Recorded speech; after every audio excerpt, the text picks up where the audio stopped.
এতিয়া IOCL ৰ LPG ডিস্ট্ৰিবিউটৰৰ পৰা নতুন কানেকশ্যন বা ডাবল বটল কানেকশ্যন লওক অথবা ডেবিট ক্ৰেডিট কাৰ্ড স্ৱাইপ কৰক পেমেণ্ট এপ অথবা অনলাইন বেংকিংৰ জৰিয়তে কৰক ডিজিটেল পেমেণ্ট আৰু লাভ কৰক ডেইলি এট্ৰেক্টিভ প্ৰাইজ জিকাৰ সুযোগ লগতে আছে কাৰ টিভি মিক্সাৰ কাম গ্ৰাইণ্ডাৰ প্ৰিমিয়াম LPG ষ্টোভৰ দৰে মেগা প্ৰাইজেছ এই অফাৰ উত্তৰ পূবৰ IOCL ৰ নিৰ্বাচিত LPG ডিস্ট্ৰিবিউটৰশ্বিপত 31 ডিচেম্বৰলৈকে উপলব্ধ হ'ব এতিয়া ঘৰ নিৰ্মাণ কৰাটো কিমান যে সহজ হৈ পৰিছে কি হ'ব এতিয়া ইমানবোৰ কাম এতিয়াও বাকি আছে হয় এতিয়াও যে কিমান বস্তু কিনিবলৈ বাকি আছে কেনেকৈ সম্পূৰ্ণ হ'ব এই গৃহ নিৰ্মাণৰ কাম চিন্তা নকৰিব ভিনদেউ লাইফষ্টাইল হোম কালেকশ্যন আছে নহয় য'ত সকলো ধৰণৰ সামগ্ৰী একেখন প্ৰতিষ্ঠানতে পোৱা যায় আটাইতকৈ ডাঙৰ কথাটো হ'ল য'ত উচিত মূল্য আৰু উচিত মানদণ্ডৰ সামগ্ৰী উপলব্ধ আমাৰ প্ৰতিষ্ঠানত পোৱা যায় tiles sanitary bath fitting modular kitchen painting wallpaper plywood furniture fitting UPVC দুৱাৰ খিৰিকী ইলেক্ট্ৰিকেল সামগ্ৰী চিমনি আদিৰ লগতে আৰ্কিটেকচাৰ আৰু ইণ্টেৰিয়ৰ সুবিধাও গোটেই মিস্ত্ৰীও তাতে পাব আপোনাৰ সপোন সফল হোৱাৰ একমাত্ৰ প্ৰতিষ্ঠান লাইফষ্টাইল হোম কালেকশ্যনত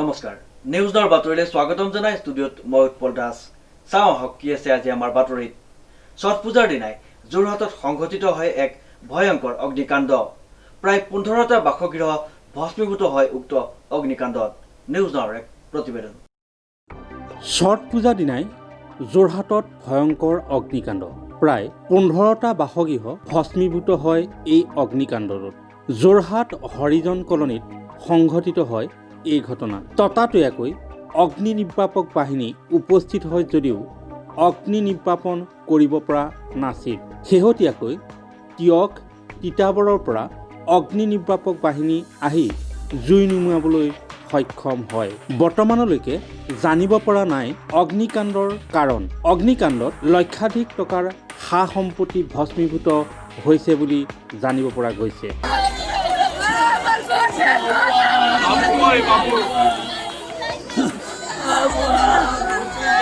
আজি আহি চাইছোঁ আজি ৰাতিপুৱা 6টা তেনেকুৱা ঘটনাটো হৈছে লগে লগে ফায়াৰ টেণ্ডাৰ্ছ বাকীখিনি আমাৰ মানুহ আহি পাই ইমিডিয়েটলি আমাৰ ফায়াৰ টেণ্ডাৰ্ছ এইবিলাক পোৱাৰ বাবে এইটো বহুত ডাঙৰ এটা হেৰি হৈছে বুলি মানে প্ৰিভেণ্ট হৈছে বুলি ভাবোঁ তথাপিও এৰাউণ্ড 30তকৈ ওপৰত ঘৰ মানে পৰিয়াল একেলগে থাকে ভগৱানে এৰাউণ্ড 30-80 এছেছমেণ্টটো চলি আছে একেবাৰে ঘৰটো জ্বলি গৈছে এৰাউণ্ড ইটো একেবাৰে লগত থাকেতো চ' কিমান এতিয়া প্ৰাইমেৰী এছেছমেণ্টটো চলি আছে চ' সেইবাবে মই পৰিয়াল বা ঘৰ মই এতিয়া নাম্বাৰটো দিব নোৱাৰোঁ কিন্তু জুই লগাৰ কাৰণটো প্ৰাইমেৰী এজন তাত ল'ৰা কোৱা মতে আমি অফক'ৰ্ছ আমি আৰু এছেছমেণ্টটো কৰিম চাৰ্জাৰ লাইট লগাইছিলে মানুহবোৰ কোনো নাছিলে ছট পূজাৰ বাবে গৈছিলে সেইকাৰণে মানুহ নথকাৰ বাবে কেজুৱেলিটিজ মানে ইঞ্জুৰিজ বা ডেথছ নাই হোৱা থেংক গড মানুহবোৰ নাছিলে চ' চাৰ্জাৰ লাইটৰ পৰা কিবা এটা জুই লাগি সেইটো ফটককৈ হেৰি হ'ল বুলি কৈছে নাই ডেফিনেটলি এতিয়া প্ৰাইমেৰী এছেছমেণ্টটো চলি আছে এই ঘৰ তেওঁলোকৰ এতিয়া থাকিবলৈ ঠাই নাই সেইকাৰণে ৰিলিফ কেম্পটো ইমিডিয়েটলি আমি খুলিম কিন্তু লেটাৰ অন যি কম্পেনচেশ্যন তেখেতলোকে পাব লাগে বা হোৱাট এভাৰ আমি চৰকাৰ ফালৰ পৰা আমি কি দিব পাৰোঁ ইমিডিয়েটলি এছেছমেণ্টটো ষ্টাৰ্ট হ'ব আৰু প্ৰক্ৰিয়াও ষ্টাৰ্ট হ'ব ছট পূজাৰ কাৰণে সকলো মানুহ গৈ পেলাই নৈ কিনাৰত থকাৰ বাবে কিন্তু হয় মানুহৰ এফেক্টটো নাই হোৱা মানুহবোৰ ঘৰত নাছিলে চ' সেইবাবে মানে lot of life loss has been prevented কাৰণ ছট পূজাত মানুহ ওলাই গৈছিলে ঘৰত কোনো নাছিলে বাছিল মই যেতিয়া ঘৰত শুই আছিলোঁ এই আপোনাৰ খুব বেছি 4-5টামান হৈছেগৈ তাৰপৰা কাৰেণ্টটো গুচি গ'ল ইনভাৰ্টাৰটো ঢাপকৈ মাতিছেগৈ মোক কি মাতি আছেনো আহি পেলাই বাহিৰত বিল্ডিঙত ওলাই চাইছোঁ কাৰেণ্টটোতো আছেই দেখোন তাৰপৰা চাইছোঁ তলফালে আমাৰ ঘৰৰ যিখন কাষৰ ঘৰটো আছে তেওঁ বেৰখন জ্বলি আছে এতিয়া মই বেৰখন নুমাম নে মই বাইকখন উঠামগৈ যিমান মাৰিছোঁ পানী সিমান জুইখন ওচৰলৈ চাপি আহিছেগৈ গতিকে এতিয়া কেনেকুৱা লাগিছে এইটো মই ক'ব পাৰোঁ, কাণৰ পৰাই লাগিছে নে বম ফুটাৰ পৰা লাগিছে এইটো মই ক'ব নোৱাৰোঁ। এতিয়া আমাৰ যিখিনি তিয়ক মৰিয়নি তিতাবৰ যোৰহাট আমাৰ গোটেইখন আছে 6খনমান 5-6খনমানটো লাগি আছে, 6খনমান আছে। আৰু আপোনাৰ এয়াৰফ'ৰ্চৰ খবৰ, কিন্তু এয়াৰফ'ৰ্চৰ দৰকাৰ নহ'ব, অলৰেডি জুই আপোনাৰ কণ্ট্ৰল হৈছে অলৰেডি।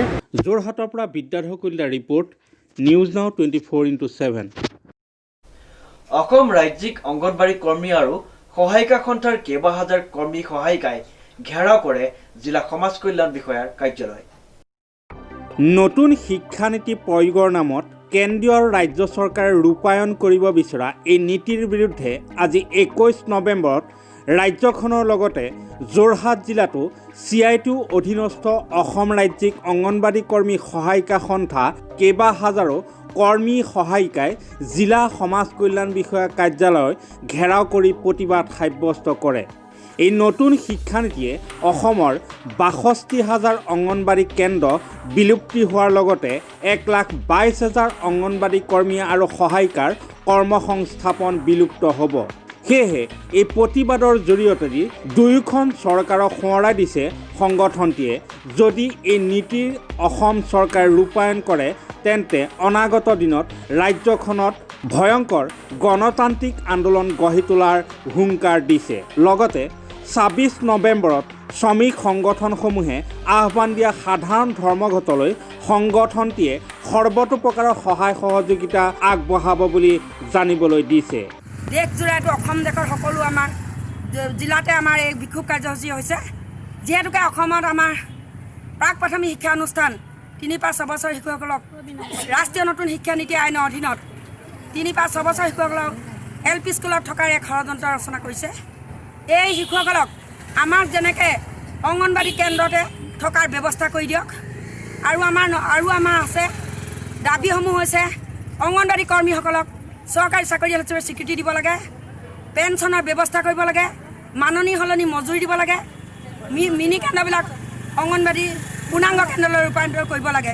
এইখিনি আমাৰ দাবী। অৱসৰকালীন পেঞ্চনৰ ব্যৱস্থা এককালীন ব্যৱস্থা কৰিব লাগে।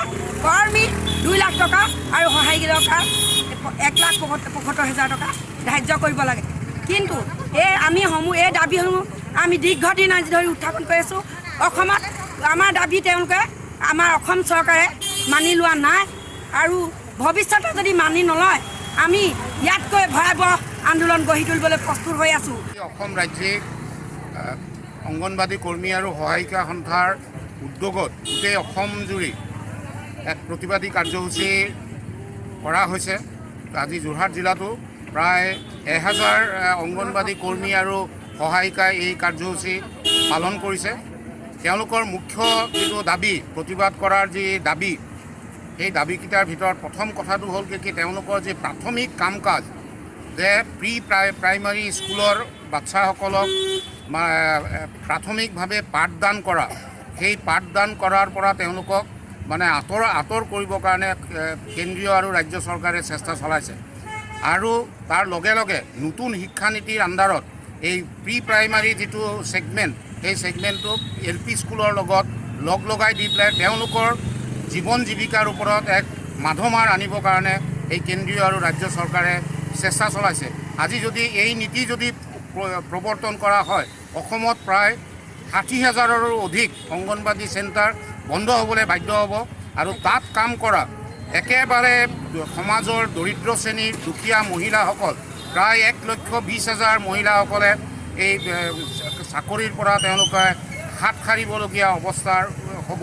তাৰ লগে লগে এই অংগনবাড়ী কৰ্মী আৰু সহায়িকাসকলক নিয়মীয়া চৰকাৰীকৰণ কৰাৰ কাৰণে আৰু 18,000 টকা দাবী মাহিলী মজুৰি দিয়াৰ বাবে আজি এই আন্দোলনৰ কাৰ্যসূচী তেওঁলোকে সমাজ কল্যাণ বিভাগৰ অফিচত এই কাৰ্যসূচী যোৰহাটত পালন কৰিছে। বিদ্যাধৰ কলিতাৰ ৰিপৰ্ট, নিউজ নাও 24/7। ভাৰতীয় জনতা পাৰ্টীৰ যোৰহাট জিলাৰ অন্তৰ্গত মৰিয়নি বিধানসভা সমষ্টিৰ প্ৰভাৰী দায়িত্ব প্ৰদান যোৰহাট জিলাৰ প্ৰভাৰী তথা ৰাজ্যিক মুখপাত্ৰ সুৰঞ্জন দত্তক। নিউজ নাওৰ এক ৰিপৰ্ট। ভাৰতীয় জনতা পাৰ্টীৰ যোৰহাট জিলাৰ অন্তৰ্গত মৰিয়নি বিধানসভা সমষ্টিৰ প্ৰভাৰী দায়িত্ব পোৱাৰ পিছত আজি প্ৰথমবাৰৰ বাবে যোৰহাট জিলাৰ প্ৰভাৰী তথা ৰাজ্যিক মুখপাত্ৰ সুৰঞ্জন দত্তৰ লগতে মৰিনী সমষ্টিৰ পদাৰ্পণ কৰা ক্ষণত মটৰচাইকেল আৰোহী বিজেপিৰ সহস্ৰাধিক উদ্যমী কাৰ্যকৰ্তাই বাহিৰ কৰে এক সমদল। ইয়াৰ পিছতেই সমষ্টিটোৰ পঞ্চায়ত প্ৰতিনিধিসকলৰ সৈতে এখন সভাত অংশগ্ৰহণ কৰে।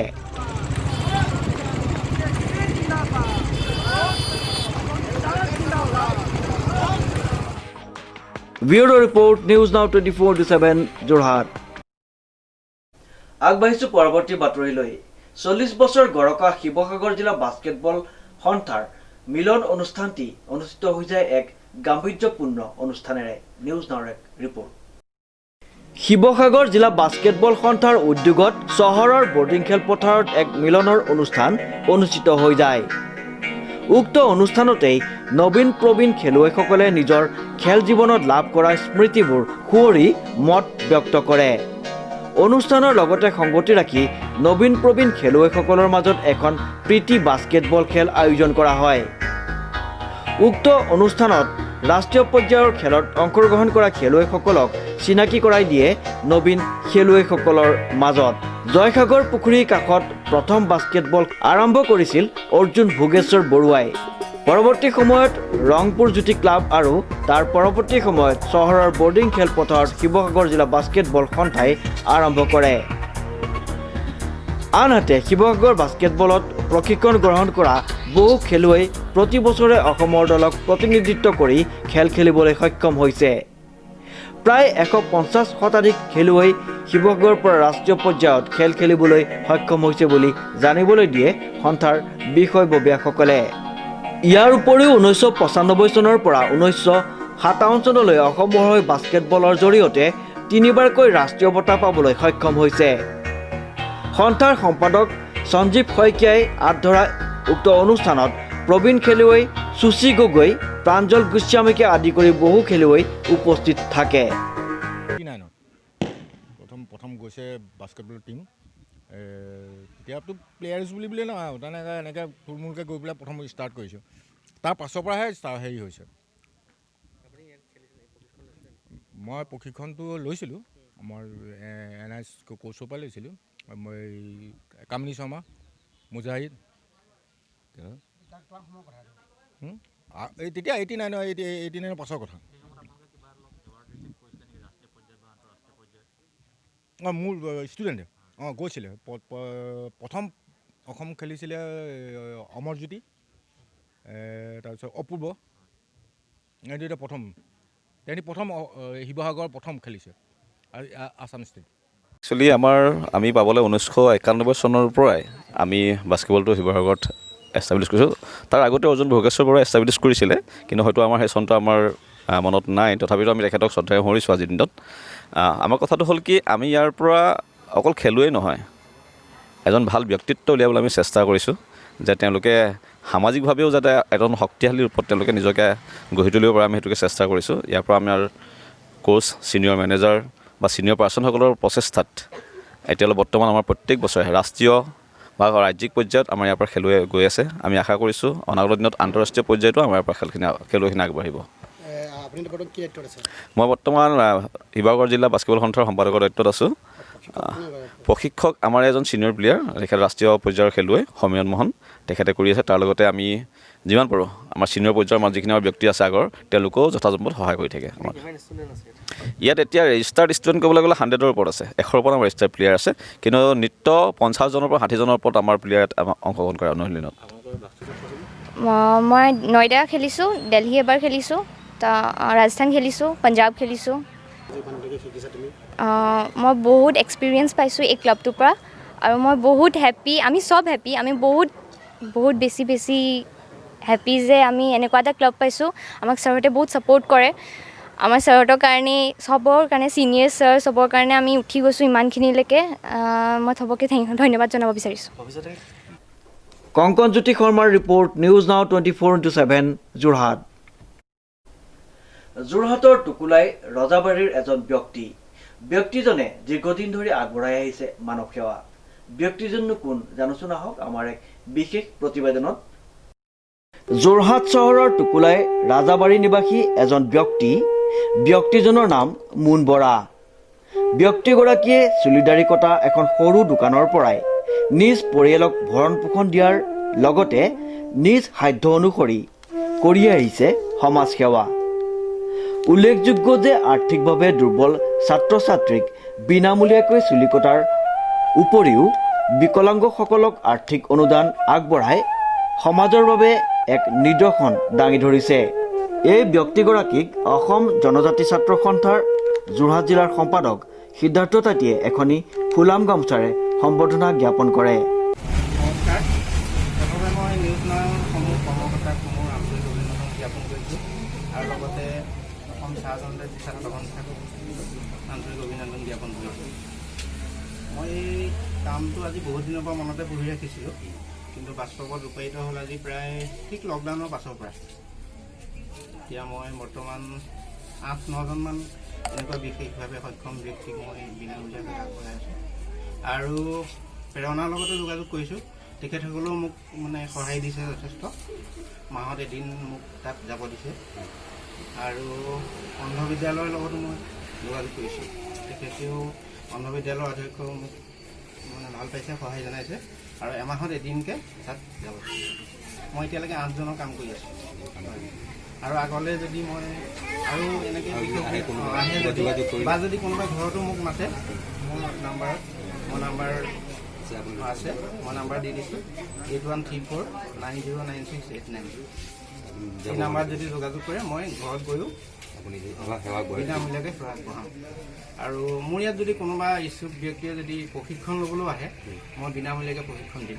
ৰজাবাৰী অঞ্চলত আমাৰ মোহন বৰা ডাঙৰীয়াই আজি দীৰ্ঘদিন ধৰি তেখেতৰ চেলুনত যিবিলাক শাৰীৰিকভাৱে দুৰ্বল ব্যক্তি আছে বা বিকলাংগ ব্যক্তি আছে, তেখেতসকলক তেওঁ বিনামূলীয়াকৈ চুলি কাটি আজি এটা মহামানৱতাৰ পৰিচয় দি আহিছে। সেইবাবে আমি তেখেতৰ যি সেই মানৱতাৰ পৰিচয় বা তেখেতৰ যি ৰাইজৰ বাবে কৰা কাম, সেইসমূহৰ কাৰণে আমি অসম ছাত্ৰ সন্থাৰ আৰ্চাৰ ফালৰ পৰা তেখেতক আজি আমি ফুলাম গামোচাৰ সম্বোধন জনাইছোঁ আৰু পৰৱৰ্তী পৰ্যায়ত যাতে ভৱিষ্যতেও যাতে এনেকৈ ৰাইজৰ বাবে কাম কৰি যাব পাৰে তেখেতে, তাৰ প্ৰতি আমি আস্থা ৰাখিছোঁ আৰু বিশ্বাস ৰাখিছোঁ যে তেখেতে এনেকৈ আগবাঢ়ি যাব, ৰাইজৰ কাম কৰিব পৰা হ'ব। আৰু পৰৱৰ্তী পৰ্যায়ত এইখিনি কাম কৰি যাওঁতে যদি আমি আমাৰ মোহন বৰা ডাঙৰীয়াক তেখেতক কিবাখিনি যদি সহায়ৰ প্ৰয়োজন হয়, তেতিয়া আমি অসম ছাত্ৰ সন্থাই প্ৰতি মুহূৰ্তত তেখেতৰ লগত আছোঁ বুলি আমি তেখেতক কথা আগবঢ়াম। ৰাজেশ তাঁতীৰ সহযোগত উৎপল দাসৰ ৰিপৰ্ট, নিউজ নাও 24/7 যোৰহাট। মৰাণত সমাজহিতৈষী সন্তোষতপ্ন 26 সংখ্যক মৃত্যুবাৰ্ষিকী উদযাপন।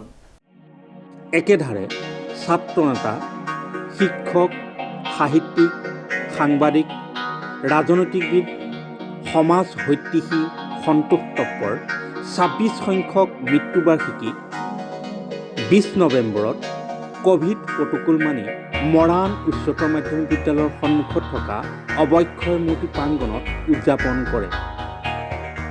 সমাজ হৈতিষী সন্তোষ তপ্পৰ স্মৃতি ৰক্ষা সমিতিৰ উদ্যোগত আৰু আটছা মৰাণ আৰু মাহমৰা শাখাৰ সহযোগত অনুষ্ঠিত কৰা 26 সংখ্যক মৃত্যুবাৰ্ষিকী অনুষ্ঠানত মহান ব্যক্তিগৰাকীৰ অৱক্ষয় মূৰ্তিত মাল্যৰ্পণ আৰু তেখেতৰ অৱক্ষয় মূৰ্তিৰ সন্মুখত বন্তি প্ৰজ্বলন কৰি আটছাৰ কেন্দ্ৰীয় সমিতিৰ সভাপতি ধীৰাজ গোৱালাই সমাজ হৈতিষীগৰাকীৰ আদৰ্শ সন্মান জনাই চৰকাৰে কৰিবলগীয়া কৰণীয়খিনি কৰিলে তেখেতৰ আত্মাৰ সদগতি লাভ কৰিব বুলি কয়। চৰকাৰে চাহ জনগোষ্ঠীটো জনজাতিকৰণ নকৰাৰ প্ৰতিফলন হিচাপে আগন্তুক 2021 চনত বিজেপি দলক চাহ জনগোষ্ঠীৰ লোকে এসেকা দিব বুলিও মন্তব্য কৰে। ৰাজহ, দুৰ্যোগ আৰু গড়কাপ্তানি মন্ত্ৰী যোগেন মোহন উপস্থিত থাকি মহান ব্যক্তিজনক শ্ৰদ্ধাৰে স্মৰণ কৰাৰ লগতে তেখেতৰ কৰ্মজীৱন সন্দৰ্ভত উচ্চ প্ৰশংসা কৰে। আজিৰ দিনটো সঁচাকৈ অতি গুৰুত্বপূৰ্ণ দিন, বিশেষকৈ চাহ জনগোষ্ঠীৰ ৰাইজৰ বাবেই নহয় সমগ্ৰ অসমৰ বাবে। তেখেত সমাজ হিতৈষী সন্তোষ কুমাৰ তপ্ন আজি ২৬তম মৃত্যুবাৰ্ষিকী। সেইজনা ছাত্ৰ নেতা অৱস্থাতেই এই জনগোষ্ঠী ৰাজ্যৰ শিক্ষাৰ দিশত সমাজৰ উন্নতিৰ কাৰণে যিমানখিনি চিন্তা কৰিছিল, গতিকেলৈ তেখেতৰ আজি স্মৃতিত আমি স্মৰণ কৰিছোঁ সকলোৱে। আমি ভাবোঁ তেখেতে যিটো ধৰণে সমাজখন উন্নতি কৰা বিচাৰিছিল, সেই আদৰ্শ বাস্তৱত ৰূপায়িত কৰিবৰ কাৰণে আজি সমগ্ৰ চাহ জনগোষ্ঠী ছাত্ৰ সন্থাই এইখিনি যদি আখৰে আখৰে পালন কৰে, আমি এখন সুন্দৰ সমাজ পাম। আৰু আমি সকলো ৰাইজে তেওঁ অকল চাহ জনগোষ্ঠীৰ ৰাইজৰ কাৰণে কাম কৰিছিল সেইটো নহয়, সমগ্ৰ অসমীয়া জাতিটোক শক্তিশালী ৰূপত প্ৰকাশ কৰিবৰ কাৰণে, অসমীয়া ভাষাক উন্নতি কৰিবৰ কাৰণে তেখেতে যি ধৰণৰ লিখনি আছিল, গতিকে তেখেতৰ লিখনিয়ে এইবিলাক প্ৰমাণ কৰে। গতিকেলৈ আজি আমি তেখেতক অকল স্মৰণ কৰিলেই নহ'ব, তেখেতৰ যি আদৰ্শ চিন্তাধাৰাক আমি বাস্তৱত ৰূপায়ণ কৰিবৰ কাৰণে আমি সকলোৱে সংঘবদ্ধ হ'ব লাগিব আৰু আগবাঢ়ি যাব লাগিব। সন্তোষ কুমাৰ তপ্নদেৱৰ আজি ২৬ সংখ্যক মৃত্যুতিথি।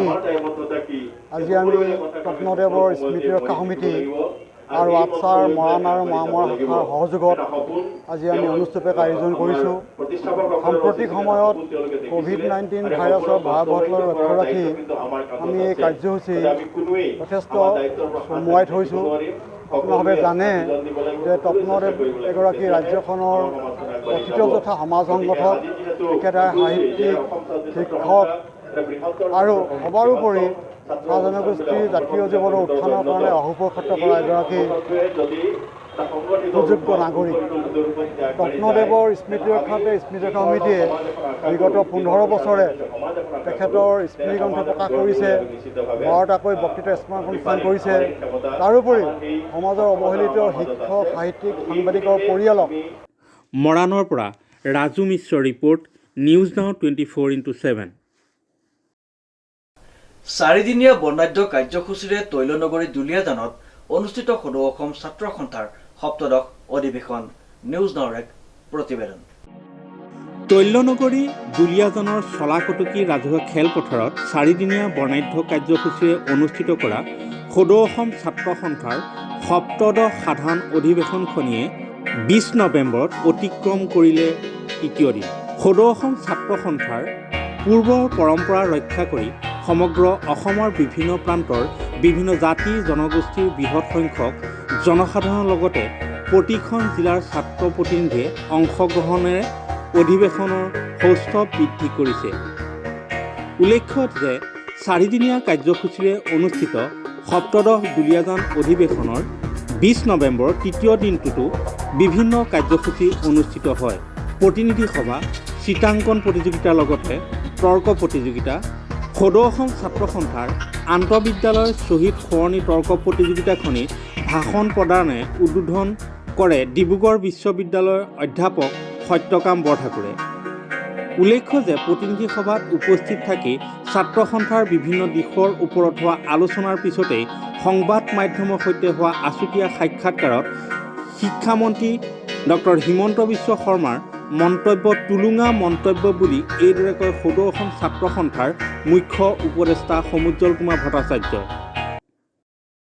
হয়, ছাত্ৰ ছাত্ৰীসকলৰ শৈক্ষিক সুৰক্ষিত ভৱিষ্যত নিশ্চিত কৰা বিষয়টোৰ অগ্ৰাধিকাৰ পাইছে। আজি উদ্বোধনী কথাখিনি কোৱা হ'ল, ইয়াৰ পিছত আকৌ আলোচনা হ'ব আৰু ছাত্ৰ সংগঠন, গতিকে ছাত্ৰ ছাত্ৰীসকলৰ সুৰক্ষিত শৈক্ষিক ভৱিষ্যত নিশ্চিত কৰিব পৰা বিষয়টোত সৰ্বাধিক গুৰুত্ব আৰোপ কৰি কাম কৰা হ'ব।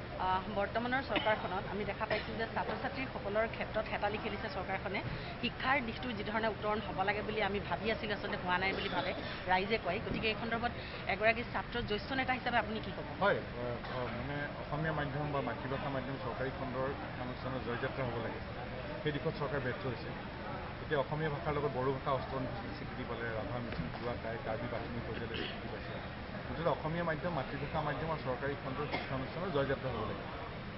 সেই কামত চৰকাৰ ব্যৰ্থ হৈছে। আকৌ নতুন নতুন বিষয় লাগে আমাক, সেই বিষয়বোৰ অন্তৰ্ভুক্ত কৰিব লাগে। এছাম ছাত্ৰ ছাত্ৰী বাহিৰলৈ পঢ়িবলৈ গৈছে, ভাল কথা।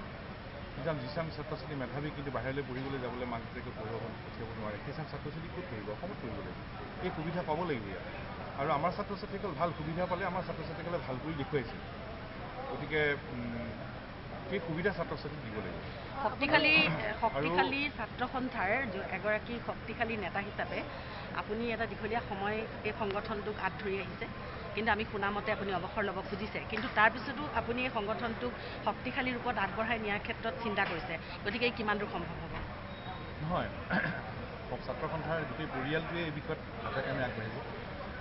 ছাত্ৰ সন্থাই আমাক অসম প্ৰেমীৰ উদ্বুদ্ধ হৈ অসমৰ হৈ কাম কৰিবলৈ আমাক সুবিধা দিলে, আমি ছাত্ৰ সন্থাৰ পৰা শিকিলোঁ আৰু এতিয়ালৈকে আমি নিষ্ঠাৰে কাম কৰাৰ প্ৰয়াস আমি অব্যাহত ৰাখিলোঁ। কিন্তু অসমৰ মাটিত সদৌ অসম ছাত্ৰ সন্থা সদায় শক্তিশালী হৈ থাকিব লাগিব। এই দিশত ৰাইজৰ আমি অভিভাৱকত্ব লৈ কাম কৰি আছে ছাত্ৰ সন্থাই, ভৱিষ্যতৰ ৰাইজৰ অভিভাৱকত্ব বিচাৰিছে। শিক্ষামন্ত্ৰী হিমন্ত বিশ্ব শৰ্মাই কয় ছাত্ৰ সন্থাৰ ৰাজনীতিৰ কোনো জ্ঞান নাই, কি ক'ব আপুনি? মই তেখেতৰ টুলুঙা কথাৰ অপ্ৰয়োজনীয় কথাৰ উত্তৰ দি সমাজ খৰচ কৰিব বিচাৰোঁ। ছাত্ৰ ছাত্ৰীয়ে আমি কৈছোঁ যে সদৌ অসম ছাত্ৰ সন্থাৰ মূল লক্ষ্য হৈছে যে ছাত্ৰ ছাত্ৰীসকলৰ সুৰক্ষিত শৈক্ষিক ভৱিষ্যত। গতিকে ছাত্ৰ ছাত্ৰীসকলৰ শৈক্ষিক ভৱিষ্যত বা বিদ্যাৰ্থনিক যাত্ৰা কেনেকৈ সুৰক্ষিত কৰিব পাৰি, সেয়াই হৈছে প্ৰথম আলোচনা বা প্ৰথম কথা। আৰু প্ৰতিনিধি সভাত সেই কথাখিনি আচলতে স্থান পাব। আহি থাকিবলগীয়া দিনত আমি কেনেধৰণৰ পাঠ্যক্ৰম লৈ বা কেনেধৰণৰ শিক্ষা দীক্ষা লৈ আমি ছাত্ৰ ছাত্ৰীসকলক আগুৱাই লৈ যাম, আমি ছাত্ৰ সন্থাটোৱে কেনেকৈ গতি প্ৰদান কৰিম, সেই কথাখিনি আচলতে প্ৰতিনিধি সভাত আলোচনা হ'ব। আৰু ছাত্ৰ সন্থা হৈছে সামূহিক চিন্তাৰে পৰিচালিত এটা সংগঠন। ইয়াত তৃণমূল পৰ্যায়ৰ পৰা কেন্দ্ৰীয় কমিটিলৈকে তেওঁলোকৰ মনৰ ভাৱ লৈ ইয়াত সিদ্ধান্ত প্ৰকাশ কৰা হ'ব আৰু এই সিদ্ধান্তসমূহ অনাগত দিনত কাৰ্যত পৰিণত কৰিবৰ কাৰণে চেষ্টা কৰা হ'ব। গতিকে সদৌ অসম ছাত্ৰ সন্থাই প্ৰথম আৰু মূল লক্ষ্য যিটো শৈক্ষিক ভৱিষ্যত সুৰক্ষিত কৰা, সেই লক্ষ্যৰ পৰা তিলমানো বিচলিত নহয় আৰু আহি থাকিবলগীয়া দিনত শৈক্ষিক ভৱিষ্যত সুৰক্ষিত কৰিবৰ কাৰণে সদৌ অসম ছাত্ৰ সন্থাই প্ৰত্যেকটো মুহূৰ্ততে সদায় জাগ্ৰত প্ৰহৰী ৰূপে কাম কৰি যাব। বৰ্তমানৰ চৰকাৰখনে ছাত্ৰ ছাত্ৰীসকলৰ শিক্ষাৰ ক্ষেত্ৰত লৈ হেতালি খেলিছে বুলি কোৱা মন্তব্যত কি মতামত? বৰ্তমান চৰকাৰখনে ছাত্ৰ ছাত্ৰীসকলৰ শৈক্ষিক জীৱনক লৈ আচলতে হেতালি খেলিছে, এইটো স্পষ্ট হৈ পৰিছে। কাৰণ এটা কথা আপোনালোকে মন কৰিব যে ক্লাছৰুমত পঢ়া শিক্ষাৰ বাহিৰে বা পুৰণিকলীয়া শিক্ষা পদ্ধতিৰ বাহিৰে নতুনকৈ আমাৰ ছাত্ৰ ছাত্ৰীসকলে শিক্ষা লাভ কৰিব পাৰে একো ধৰণৰ পদ্ধতি নাই। সেই কথাটো কৰোণা মহামাৰীয়ে প্ৰমাণ কৰি দিছে। কাৰণ শ্ৰেণীকোঠা পাঠদানেই হৈছে আমাৰ অন্তিম পৰ্যায়ৰ শিক্ষা লাভ কৰাৰ এটা অনুষ্ঠান আৰু শ্ৰেণীকোঠা পাঠদান যদি কেনেবাকৈ বন্ধ হয় তেনেহ'লে আমাৰ ছাত্ৰ ছাত্ৰীসকলে শিক্ষাৰ জগতৰ পৰা বা শিক্ষাৰ পৰা অন্ধকাৰত থাকিব। গতিকে আজিলৈকে চৰকাৰখনে মহামাৰী আহিলে বা অন্যান্য কোনোবা ধৰণৰ পৰিস্থিতি হ'লে বা শ্ৰেণীকোঠাৰ পাঠ্যক্ৰম যদি বন্ধ হয়, তাৰ অল্টাৰনেটিভ কোনো ধৰণৰ শিক্ষা ব্যৱস্থা আজিলৈকে গঠন কৰিব নোৱাৰিলে বা গঢ় লৈ উঠিব নোৱাৰিলে স্বাধীনতা আজি ইমানটা বছৰৰ পাছতো। গতিকে এই চৰকাৰখনে ছাত্ৰ ছাত্ৰীসকলৰ শৈক্ষিক ভৱিষ্যতক লৈ কেতিয়াও চিন্তিত নহয় আৰু তেওঁলোক চিন্তিত নহয়। আৰু যিসকলে চিন্তা কৰি তেওঁলোকক আমাৰ চিন্তাসমূহ প্ৰকাশ কৰোঁ বা আমি চিন্তাসমূহ তেওঁলোকক কাৰ্যত পৰিণত কৰিবৰ কাৰণে দিওঁ, সেই কাৰ্যত পৰিণত কৰাৰ ক্ষেত্ৰতো তেওঁলোকে সদায় ব্যৱস্থা গ্ৰহণ কৰা নাই বা সেই কথাসমূহ আজিলৈকে চিন্তা কৰা নাই। যিজন ব্যক্তি অসমৰ জনগণে চিনি পায়, তেওঁ ক'ৰ পৰা আহিলে, তেওঁ আৱিৰ্ভাৱ কেনেদৰে হ'ল সকলোৱে জানে। আৰু সেইজন ব্যক্তিয়ে এতিয়া এই মুহূৰ্তত যিবিলাক আৱৰ্তবল ভুগি আছে, সেইজন ব্যক্তিৰ লগত মানে কথা পতা আমাৰ ইচ্ছা নাই। সেইজন ব্যক্তিৰ মুখ চেৰিয়া কৰিবলৈ আমাৰ মানে আচলতে ইচ্ছা নাই। আমি এটা কথা জানো যে অসমৰ জাতীয় জীৱনৰ, অসমৰ জনগণৰ সুৰক্ষিত ভৱিষ্যত আগবাঢ়ি লৈ সকলোৱে একত্ৰিত হৈ আগবাঢ়ি যাব লাগে। ছাত্ৰ ছাত্ৰীসকলৰ ভৱিষ্যতৰ সুৰক্ষিতৰ কাৰণে পৰিকল্পনা অনুযায়ী আগবাঢ়ি লৈ যাব লাগে। আমাৰ ছাত্ৰ ছাত্ৰীসকল ভাল শিক্ষানুষ্ঠান, ভাল শিক্ষা ব্যৱস্থা আৰু উপযুক্ত সংস্থাপন, আমি সেই কথাবিলাক কৈ আছোঁ আৰু ৰজাঘৰক আমি এইবিলাক দাবী জনাইছোঁ। এই মুহূৰ্তত আমি যিহেতু আমাৰ এখন কেন্দ্ৰীয় সাধাৰণ অধিৱেশন, এই অধিৱেশনত বহুত প্ৰস্তাৱ সিদ্ধান্ত হ'ব, ছাত্ৰ ছাত্ৰীসকলৰ সুৰক্ষিত ভৱিষ্যতৰ কথাবিলাক ইয়াত স্থান পাব। গতিকে আমি এই অধিৱেশনৰ এটা বিশেষ কাৰ্যসূচী গ্ৰহণ কৰিব যে মই এই মুহূৰ্তত আপোনালোকক অৱগত কৰিছোঁ। ডিব্ৰুগড়ৰ পৰা পৰিণীতা হাজৰিকাৰ ৰিপৰ্ট, নিউজ নাও 24/7। যোৰহাটত সমূহ ভাওনা দলৰ আহ্বায়ক কমিটি গঠন, নিউজ নাওৰ এক ৰিপৰ্ট। যোৰহাট জিলাৰ অন্তৰ্গত টিয়ক, ঢেকীয়াজুলি আদি কৰি সমগ্ৰ যোৰহাটৰ ভাওনা দলৰ শিল্পীসকলক লৈ এখন আহ্বায়ক কমিটি গঠন কৰা হয়।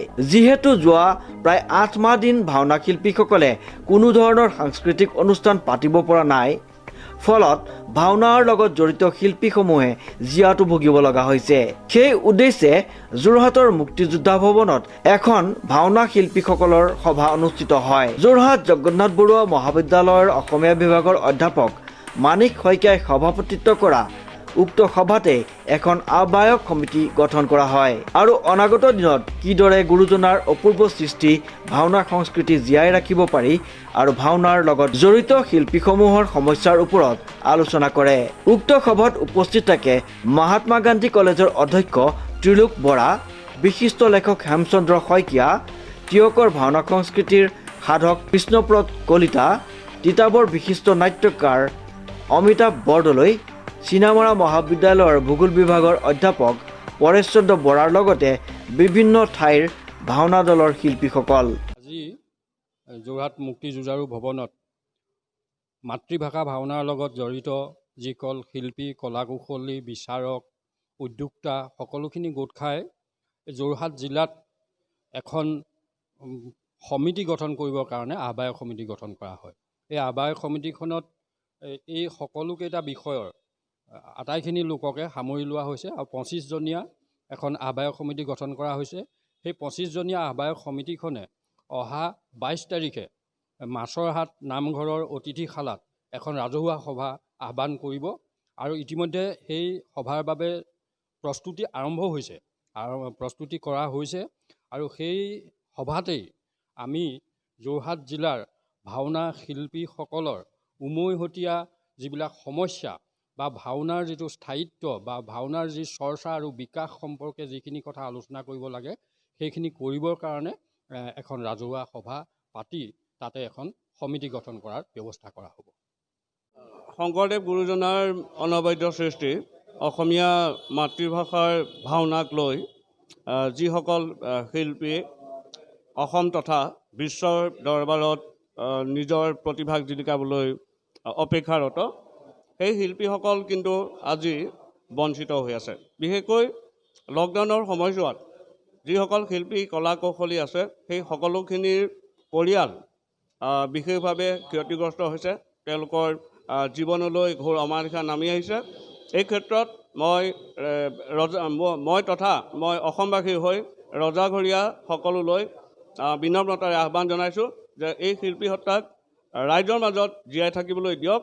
এই শিল্পী সত্তাক ৰাইজৰ মাজত জীয়াই ৰাখিবলৈ আপোনালোকে সুবিধা প্ৰদান কৰক আৰু তেখেতসকলৰ ভৱিষ্যতৰ তথা তেখেতসকলৰ পৰিয়ালৰ যিসকল ব্যক্তি আছে সেই ব্যক্তিসকলৰ জীৱনৰ নিশ্চয়তা প্ৰদান কৰি আপোনালোকে এই শিল্পীসকললৈ আৰ্থিক সাহায্য প্ৰদান কৰি পৰিয়ালসমূহক উদ্ধাৰ কৰক। এই মোৰ চৰকাৰৰ প্ৰতি অসমবাসীৰ হৈ বিনম্ৰ অনুৰোধ। কংকনজ্যোতি শৰ্মাৰ ৰিপৰ্ট, নিউজ নাও 24/7 যোৰহাট। বাতৰি শেষ হোৱাৰ আগতে জানি লওঁচোন আহক আজিৰ দিনটোৰ বতৰৰ বতৰা। আজিৰ দিনটোৰ সৰ্বোচ্চ তাপমাত্ৰা আছিল 20 ডিগ্ৰী চেলচিয়াছ আৰু সৰ্বনিম্ন 17 ডিগ্ৰী চেলচিয়াছ। ইয়াৰ লগতে বতৰ আংশিকভাৱে ডাৱৰীয়া হৈ থাকি 2-1 পাতলীয়া বৰষুণ অহাৰ সম্ভাৱনা। নিউজ নাওৰ বাতৰিত আজিলৈ ইমানেই। বিভিন্ন বা বাতৰিৰ অনুষ্ঠানৰ বাবে চাই থাকিব নিউজ নাও 24/7। ধন্যবাদ।